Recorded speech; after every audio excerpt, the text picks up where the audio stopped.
Right, my apologies for that appalling segue. You can tell I don't do this very often. Hopefully get better, you never know. Right, in here, a few little extra modifications. You may notice this is actually a modified 5-bearing late MGB engine. Biggest difference, the carburetors are on the wrong side. This is actually an aluminium cross-flow head. They were made in period by a company called HRG Darrington, and I'm lucky enough to possess one of those heads. This is a later copy. This is made by Pierce in America. You will also see that because we've had to relocate the battery because of the modifications to the brake master cylinder, because we put the extra reservoir on, the float bowls, instead of being far left and far right, we've made a few mods so that they are where you see them now. Also being converted to an alternator, and there is a high torque starter in there as well. There's also a servo, which helps when you beef things up.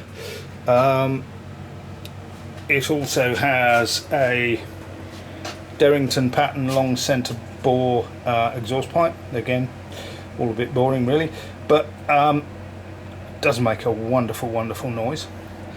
And as you can see from Peter's wiring modifications on the loom, there are slightly more than the original 2 fuses. On the front, MGB engine has an oil cooler. That is why this one does. You may notice, if you know the Magnette, that the stay is missing. That's what that hole is.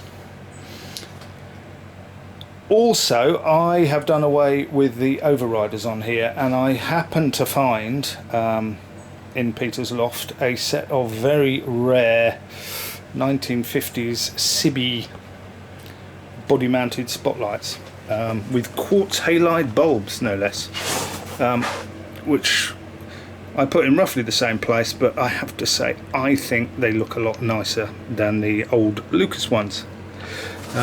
Underneath, if I can show you, no, that's not coming out very well, but there is an anti-roll bar under there.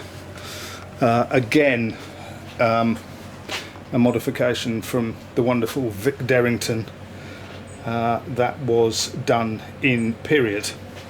This is a copy from a lovely man called Trevor, who sadly has passed away, but Trevor did some marvellous engineering on the Magnette.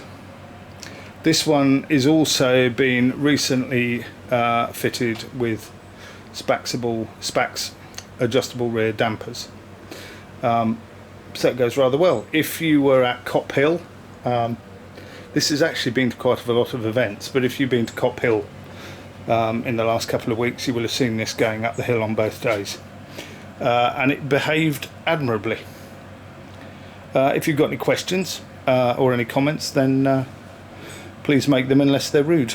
Alright, thanks.